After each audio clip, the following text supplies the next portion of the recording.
You're listening to Barbell Logic, the podcast where we talk about what it means to experience strength and how you can use simple, hard, and effective strategies in training and nutrition to improve your life. It starts with meeting you where you are right now and finding lasting solutions. Welcome to the show. Welcome to another episode of the Barbell Logic podcast. I am your guest host, the greatest strength podcast moderator on earth, Andrew Jackson. The greatest guest host of all time. Greatest guest host. Regis and Kathy Lee, remember how they would always have like right. What's Kathy Lee? That's right. Well, it's Kelly now. It's not even Regis anymore. It's Kelly. And anyways, I'm going way back to the 90s, but I'm one of the rotating guest hosts today. There you go. Playing the moderator for the Business of Coaching episode, part 2 of our BLOCies podcast series. Last episode, we looked back at 2023 and talked about some of our favorite and least favorite trends, exercises, equipment, biggest wins. In this episode, we're going to be looking forward to 2024. It's now, by the time this comes out, second week of January, I believe. Yeah, probably. Yep. So we've had some time to reflect on last year, and we're starting to get ramped up looking ahead to 2024. We're going to be meeting later this month to put our strategy deployment together for the year. So this episode is more focused on, well, we're going to finish up on a couple of things we didn't get to last time, looking back still at 2023, but then mostly talk about things we're excited about in the new year. Yeah. With me, I should say, of course, as always, is our Chief Experience Officer, Niki Sims. Howdy. Strength coach, nutrition coach, Instagram wonderkind. Influencer. Retired Instagram Retired influencer. I just am in that phase of just loving what I'm doing, not on my phone. That's what I've been doing the most of. So Perfect. Yeah, not to brag or anything. Growing butts. Excited about growing butts. Yeah. Becoming more of yourself, as you guys say on the podcast. It's funny, I've become a big fan of the Barbell Logic podcast since I'm only on it half the time. That means a lot to you guys' podcast way more than me. Scott used to say, like, he's not a fan of the podcast. I was like, no, I never listen to the podcast. I don't want to listen to myself. I like listening to you guys because it's always a surprise for me. I'm like, let's see what they talk. I was talking about fluff. I was listening to you guys talk about fluff this morning. I thought that was a pretty good one. It was good. You guys are always good. I mean, I generally can't stand listening to myself, but I got done with that one. I was like, that's a pretty good amount of content in there. Yeah, agreed. And of course, with us is the one and only Matt Reynolds, CEO, founder. The host with the most. The OG. Oh, Lord.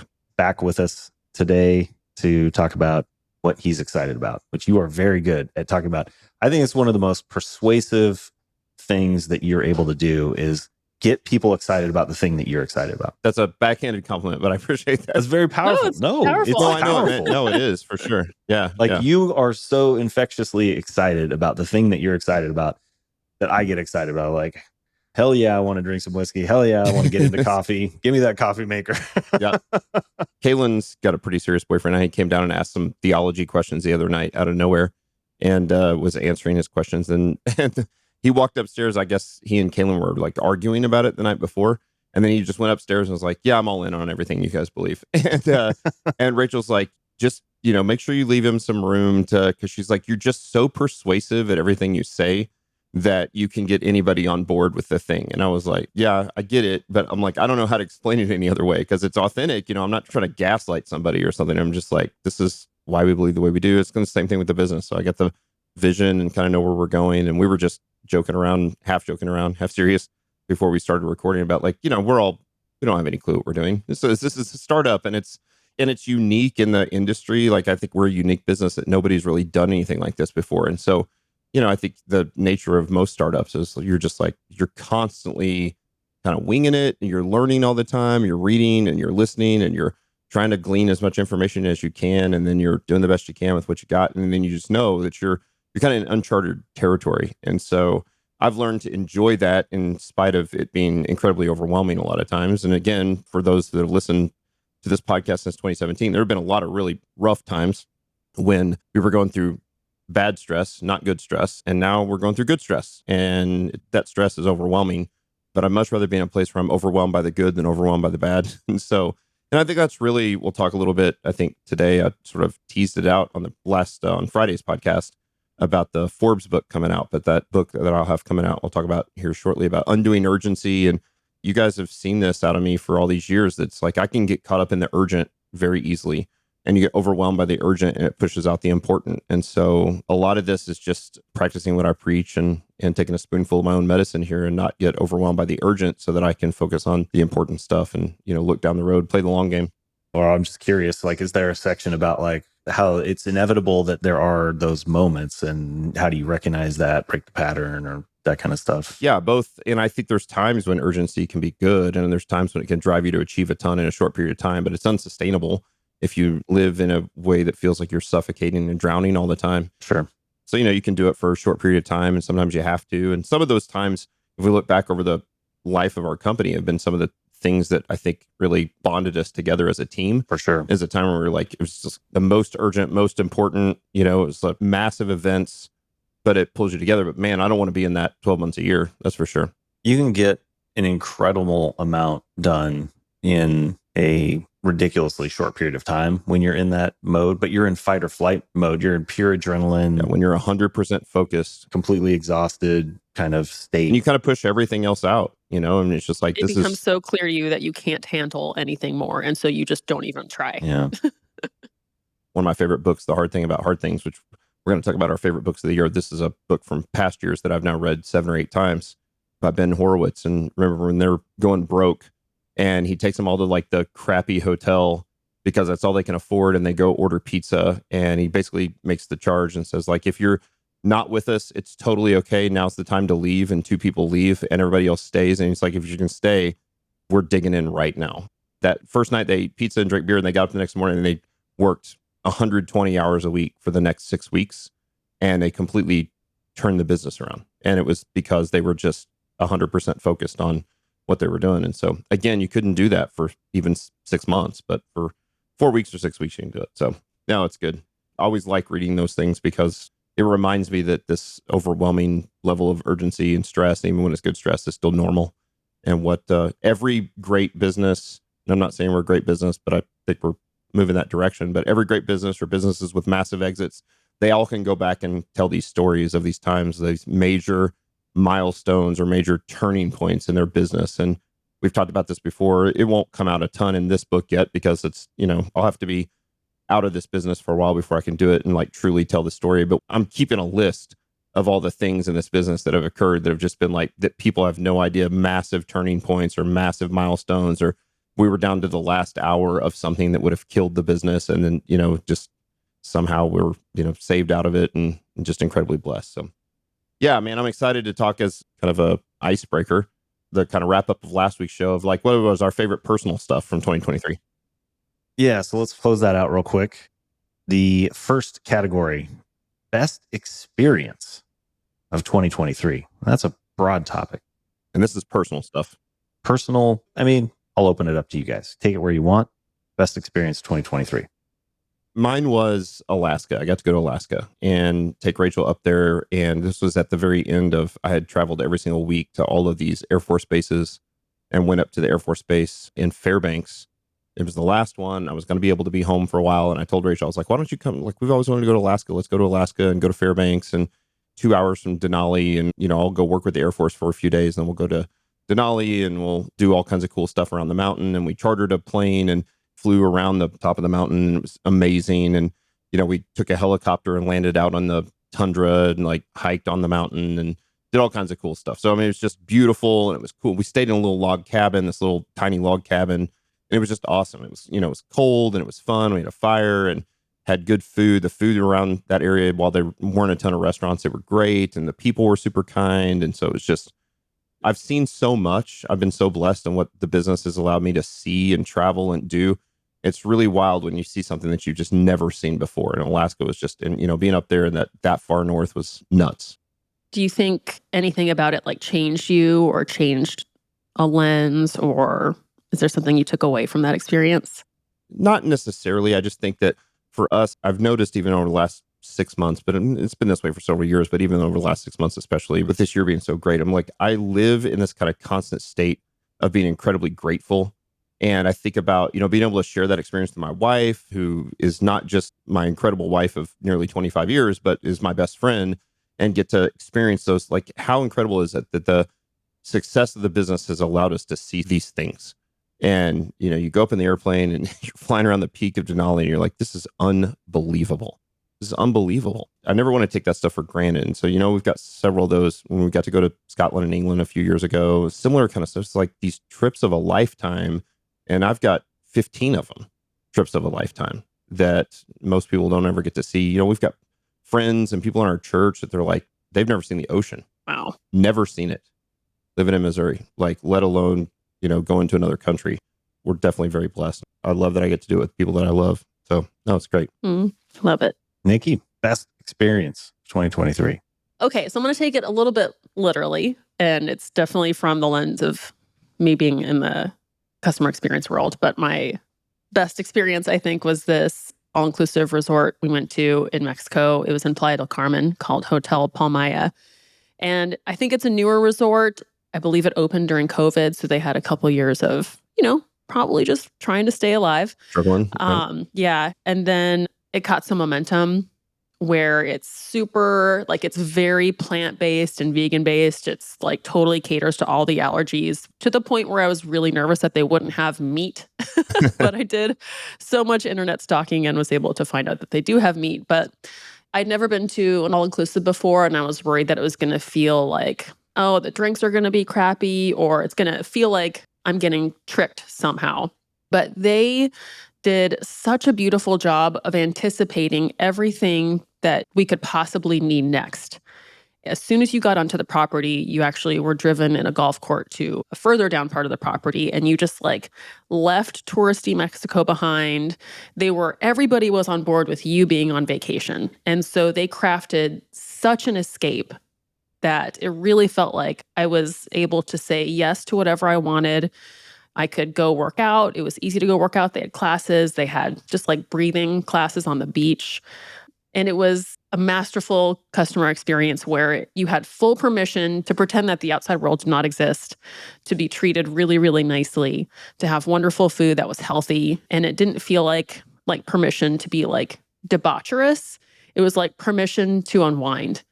And I loved how they just anticipated everything you might need next, to the point that we had made reservations across the property.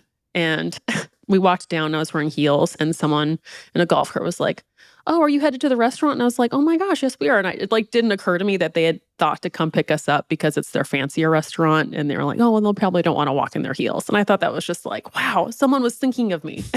So really cool. That felt like someone was so concerned with my experience. Yeah. And in a way that was just we had saved for it with YNAB. So it wasn't a stressful experience at all. We had all the money set aside for it, which was another wonderful thing to experience lately in my life. So I don't know. That was a big standout for me. That's where we went for my birthday. Have you noticed how the unfortunate side effect of the business that we're in is how probably judgmental, I know I am, I'll speak for myself, on the customer experience side of things.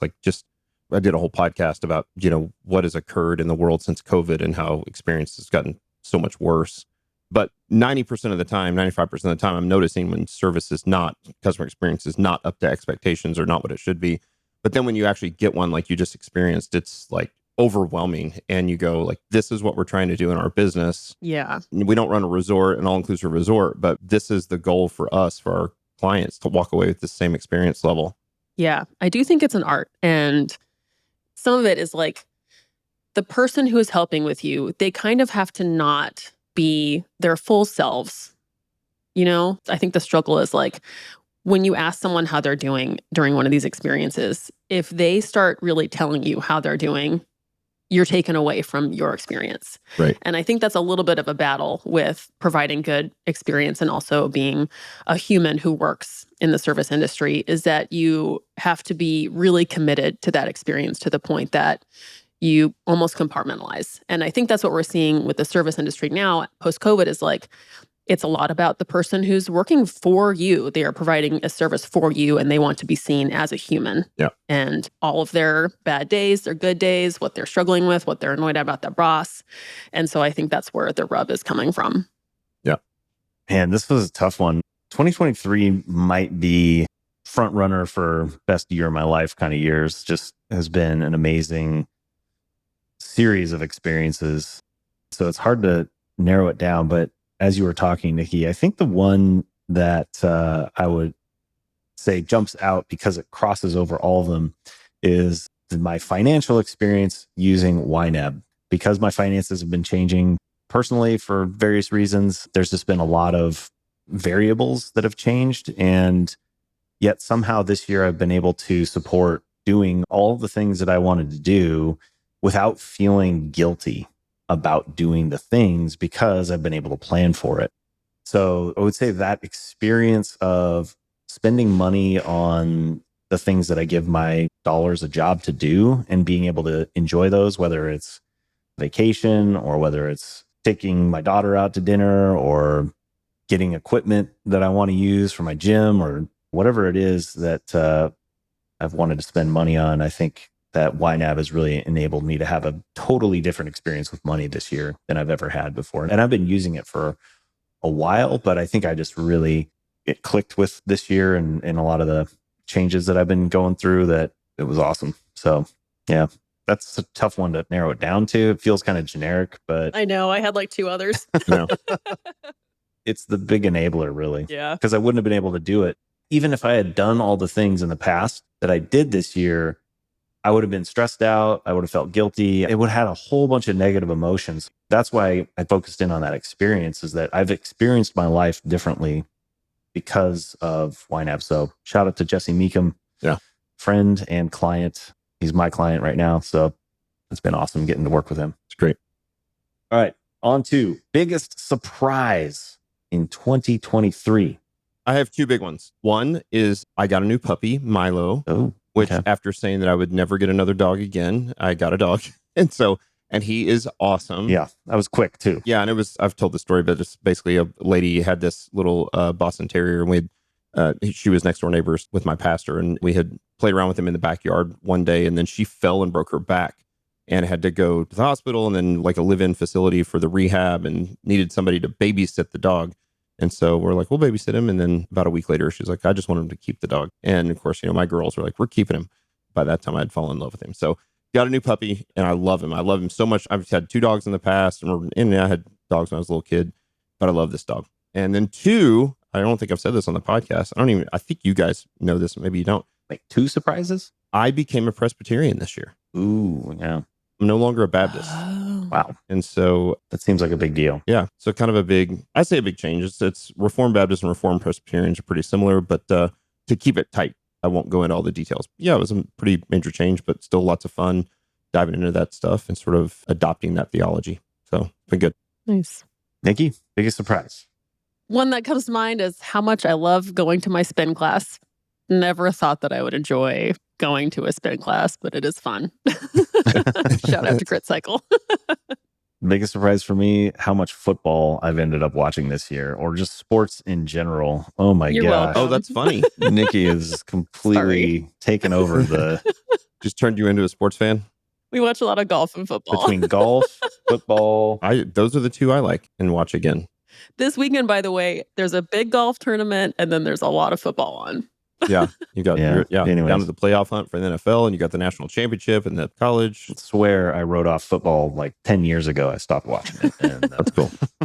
Go Lions. Okay. anyways. All right, here we go. Personal business growth of 2023.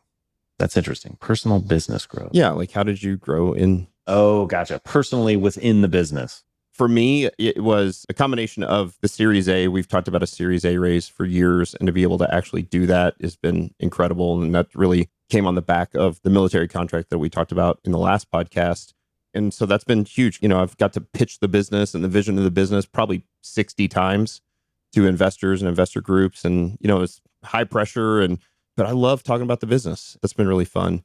And then as I teased out at the beginning of this podcast, is signed a deal with Forbes a couple months ago. They are publishing my book called Undoing Urgency, Leveraging Minimum Effective Dose for Maximum Impact in Health, Business, and Life. Love it. And that should come out around Christmas next year. That is so cool. It's got the Forbes publisher name behind it. It'll be, in every Barnes & Noble, every Hudson News in the airport. I'm super excited to travel and walk into a Hudson News and be like, there's my book, like go in and sign a few of them. Are you going to walk around with autographed copies on you? No, I'll just go into the Hudson News and sign some, and like, No, just stand by it. yeah, do like an Instagram live or something to be like, I'm signing some right now. I'm in Charlotte. Here we go. Impromptu book signing. Just wait till somebody's like, is that you?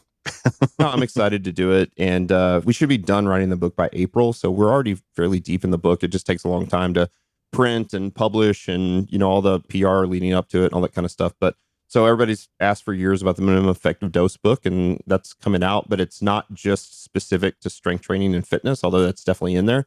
Also speaks very much to where I am right now in life, which is leveraging those same things that we learned in how we coach. That minimum effective dose for maximum impact in fitness carries over really well into business and life as well. And so to walk through all of those things in the book, I'm super excited about. So Undoing Urgency is the title.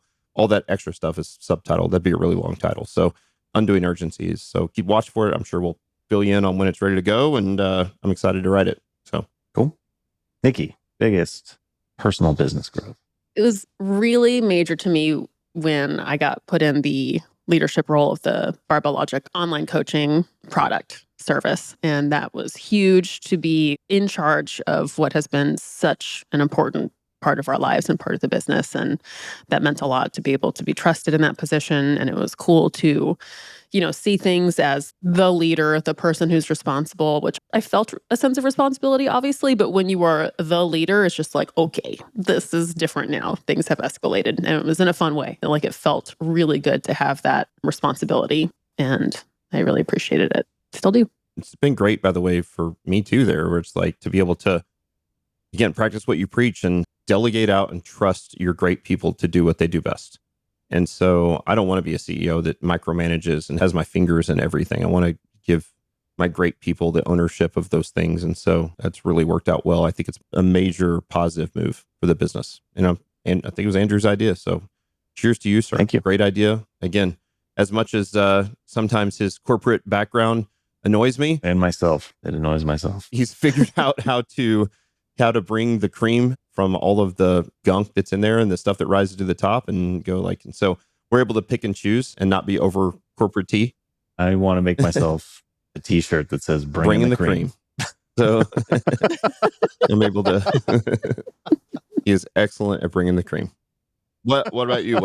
What's your big personal growth business piece this year? So this year we were able, because of the military contract, to bring on a full-time developer, which I felt more like an actual product manager this year, having that role, even though I've been doing it since arguably 2019, when David and I started, but that felt big. And actually doing the podcast has been, I think, a big part of the year for me. I want to be a better communicator and storyteller. And so I think it's been an opportunity for me to grow personally. And it's difficult hearing yourself and your speaking mannerisms and things. And it's like the first few months I was like, oh my God, I got to stop doing that. I got to stop doing that. And I still hear these little things that I say that I don't like, but it's been a great growth opportunity. So I appreciate that opportunity, Matt. Awesome. I was thinking the other day about you in that you have come a long way in your sales and marketing role. Like, most of us are wired to either be sales or operations, especially, at leadership position. And it's obvious that I'm a sales guy and I've had to work hard at the operations side, and you're an operations guy, but you've really worked hard at the sales side. And I think being product manager of TKC and having ownership in the P&L, so that it's like, listen, if we don't get signups, then the thing dies out. And you've really not just tried to make the needle move on sales, but I've really seen you dive in personal education and try to learn those things. It's been really cool. Yeah, that's actually a good point. Maybe I blacked that part out or didn't count it, but definitely, the work we did on pricing, learning about willingness to pay. I mean, that's a whole aspect of business that I wasn't really involved in, being in operations, which I would put in that product manager category. So along with having a developer, but launching a product to the public market obviously was huge, and learning opportunity and getting to figure it out. Like you said earlier, figuring things out as you go. Because I've never done any of that. I don't know a thing about pricing. I don't know a thing about going to market. So just kind of figuring that out as you go is fun. It's been definitely the most professionally rewarding job, I guess, just working in Barbell Logic in general that I've ever had. But it's interesting also to your point about the corporate thing. I worked in large Fortune 500 companies, and now seeing the startup end of it, initially I was like, oh, this has nothing to do with those big companies. But now as we're moving further along the life cycle, I'm starting to recognize things that I saw in the big company world that I now see how they got there from the startup perspective, because every company was eventually Was a startup at one point. and you see these I recognize these things like, oh, that's where they created this to solve that problem that probably happened early on. Or anyways, That's good. all right, we got to keep moving here. Physical milestones. So this is in your personal training, I'm guessing, and just kind of, or just health and fitness in general. Nat, what do you got? I lost 60 pounds and kept it off, which Woo, is that is so good. Huge. continuing, hopefully, to lose another, 15 or 20 this year would be great. So you're at 230 now? 245. I've been down to 237 and then put on a few over the holidays, but I'm in a pretty good spot going into, I've trained every day so far in January, 4 days in, tracking my macros and doing all that fun stuff. So, I feel good about, wish I was in a little better shape a month ago or 6 weeks ago before the holidays, but still feel really good about where I'm at. And Especially considering how much travel you did the second half of the year. so I'm going to Mexico tomorrow morning, which I'm super excited about. And it sounds like it's going to be a similar place, Niki, to what you experienced earlier this year. This is a resort I've never been to. Rachel and I are going to go, and we picked it because it had a great gym and it has one of the best spas in the world. And so I'm super excited to go there. And then we have some TV shows coming up that we'll talk about here in a minute about some of the things we're excited about. And I think the combination of Mexico and TV shows, I think about, maybe it's ridiculous, but you think about like when actors do a big movie and they've got to like look the part for the movie. I think to myself, like, man, if I'm going to go up there and be one of the faces of this business, I need to be in great shape and look the part. And so I'm very motivated to continue that. So rather than sliding backwards and gaining the weight, I think 2024 is good continued growth there, or loss, however you want to call it. Weight loss, personal growth. So, yeah. Niki, physical milestone. I have been able to add muscle mostly in the form of increasing my glute size, which what happened to me was I could not actually load myself for a while. I couldn't do squats or deadlifts in a way that provided a meaningful stimulus. Your body kind of starts to change and you kind of fear that you're going to lose all these muscle and this definition that you've created. So I'm really pleased I've been able to actually increase that measurement without increasing my waist size, which is fun after having trained for so long. Yeah, that's cool. For me, I think finally getting to a point where back pain is not really a factor in my training. That was a struggle for a couple of years where it was just 2 steps forward, 1 step back. And I now show up to the gym just kind of doing my thing. And that feels really good. Yeah. Big milestone. Yeah, it's been fun to see. All right. We're going to start having to go lightning round here. Mental/emotional/spiritual milestone. I started preaching this year in my church. I think a lot of people don't know that, but I've now preached 2 sermons, which is not that many, but I enjoy it. It's good. It's challenging. I public speak all the time. And so the public speaking part doesn't make me nervous, but, take the stuff serious and making sure you do it well. And it's not about you. And, there's this part of me that always, when you get up to do something like preaching or speaking about something that's really important, there's still this thing where you want to get done and have people be like, that was so great. And then you realize like, that's not what this is about. It's not about you being so great. And so, yeah, it's been really fun. Side note, I think it's okay that I say this. Coop from Garage Room Reviews also started preaching this year. And we share our sermons back and forth. We've developed a pretty close friendship this year. Kind of fun hearing him preach as well. So like, these super like extroverted type A eclectic dudes standing behind a pulpit and preaching the Bible and the Word of God is kind of cool to see. So I think it's been fun. Congrats. Thanks. Niki, do you got one? Not so much as a milestone, but a really much greater appreciation of the element of time, especially when someone's being consistent over something, or in the sense of, seeing what our business has been able to do because we've been around so long and we've been trying things for so long, and seeing that from other people who have been off the radar, unheard of, and they've just been grinding for years. And then you finally start to hear from them. And same thing with training, like getting to where we've gotten getting to where I've gotten because I've trained for over, I guess it's like 15 years, and I've coached for over 10 years now, and just how important doing things for a long time is. And then at the same time, being patient, when there's an injury, when there's a problem, even when there's an emotional conversation, like what can 90 seconds do? What can 5 minutes do? What can 2 weeks do? And that's one domain that we can't control, but it can make a huge impact to the things we can control if we appreciate what it can do for us. So same thing that I've noticed with programming is like, let's let this sit. We can't change anything, but we do need more time to let it sit. And I love being able to have that respect. Cool. Yours? I would say it was the aha moment, if I were to put it on a milestone, that was the culmination of a lot of different experiences that I recognized communication between people much differently. In particular, the emotional connection between people.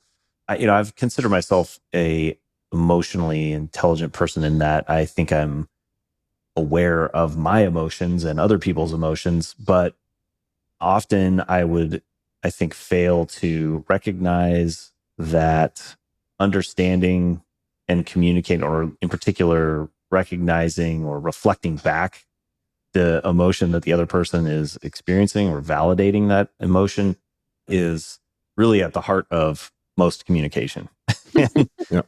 My brain would often get in the way, or throughout my entire life, one of two problems. Either I would focus too much on the content of the words or the things being said, or the way that I viewed whatever the scenario was, or wanting the way that I described the scenario to align with what the other person was saying. And that would cause a lot of conflict. Or part two, I would just react to my emotions too quickly without recognizing those emotions until after the fact. And so there was just sort of this interesting, and it was actually a conversation we had, Matt, that crystallized it. There's been a lot of interesting books that I've read throughout the year. Who's the negotiation guy that Never Split the Difference?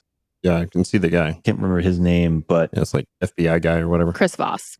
The Brain Audit, talked about the emotional bags that you need when I was reading about sales.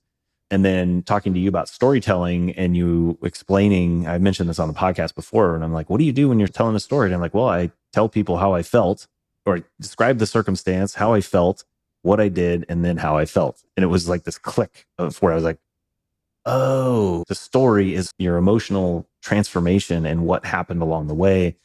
And so I've been trying to pay a lot more attention to that aspect of communication, which I probably failed at right at the beginning of this call, instead of just validating and recognizing where you were at, Niki, when we were talking about work stuff. Funnily enough, when I explained this to my daughter, my 13-year-old daughter, she's like, duh, Dad, didn't you know that? You're so dumb. Yeah. Your daughter is on another level. Gotta love 13. Yeah, that's mine's the same way. Already about to run out of time here and didn't even get done with 2023. That's right. Lightning round this next one. Lightning round. Favorite book? Favorite book, Outlive by Peter Atia was probably number one for me. Or the Elon Musk biography. Those are my top two this year. Niki? Favorite book I read was Winter Garden by, I think, Kristin Hanna. Ooh, I think I might have gotten all those. Is that a wrong. fiction book? It's historical fiction. It really got into the siege of Leningrad, which I didn't know much about. Oh, nice. It was brutal. Very cool. Brutal. Okay. I'm going to go with The Brain Audit. That one was a quick read, very easy and practical. Favorite show or movie? Favorite show by far was The Bear. You guys haven't seen it. It's so good. Good one. It's about a chef. Fantastic. I also loved Lessons in Chemistry. Another great TV show. So yeah, those are my favorite this year. Niki? No, I don't have one. Go ahead. Skip. I'm going to have to skip too. I don't actually have anything You jumping guys- out. I feel really terrible about that. That's fine. No worries. All right. Favorite podcast? Listened to and or recorded? I'm not going to do one that I recorded. My two favorite podcasts right now, and they're intimately connected, are Invest Like the Best, which is this fantastic podcast that really talks to founders and business owners and C-suite people and just successful people. It's fantastic. And then Founders, the Founders podcast, which is David Senra, who reads biographies of great founders, leaders, even people like Winston Churchill or Michael Jordan. Or I love those. My favorite podcast the last several years has been All In. We talk about it all the time. I still listen to All In every single week, but I've added Invest Like the Best and Founders. I listen to every episode of both of those. And I've got a handful of others that I love, but that's my top. And my list are All In, Lenny's podcast. I think both the Hormozis put out really helpful, actionable content. Yeah, I almost said that too. And then on the personal side, I found a new one called Small Town Dicks. Really good detective podcast. It's so good. Small Town Dicks. Yeah. Love it. One of the hosts is Lisa Simpson's voice. That's actually her. Oh, that's funny. And she's a wonderful host, and they have amazing detectives on that's a piece you never really hear of in a lot of the true crime. So really been enjoying it. Yeah, that's cool. I'm got to stick with All In and Lenny's Pod. I'll second those two. Those are the ones that I most consistently listen to. Peter Atia, I listen to a fair amount, but don't do the paywall one. So yeah, anyway, so Lex has killed it this year too. I know we've listened to a lot of Lex Friedman podcasts. He's had some incredible interviews. He's great, but like it often is the person on the other side of the table. Yeah. That makes it. I mean, he's had some just amazing ones. So yeah, very good. So I think I'm going to have to wrap this up as the worst moderator. I started out the show saying we were going to talk about 2024, and yet we are 1 hour into part two Part of 2023. 2024. Now we have to do one more in for 2024. But this is what happens, by the way, guys, when the three of us actually like each other and we haven't hung out in 6 months. And so we'll hang out in Springfield. If we did the same podcast 4 weeks from now, after hanging out together for a week, you guys staying in my house, we would not talk about anything. Yeah. At least we'll have this out of the way. Then we'll really be able to get a lot of work done because So we'll come back soon and we'll cast some vision for 2024. Here we go. Will be part 3. We'll have to do a 3-parter. That's all right. Beast over burden. There you go. They get a better look into our lives this way. That's fine. All right.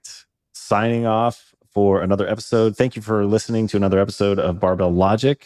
We will catch up with part 3 on 2024 next time during the Beast over burden slot. Love a 5-star review, as always, if it's brought you value. And for a lot of you, you've been with us for many, many years. And so maybe you left one a few years ago. If you haven't done it in a while, we'd love a 5-star review. It would help us. Thank you for letting us just sort of give you a window into our lives. Hopefully it was interesting to you. And so, yeah, we'll see you on Tuesday. Alrighty. Later. Bye-bye.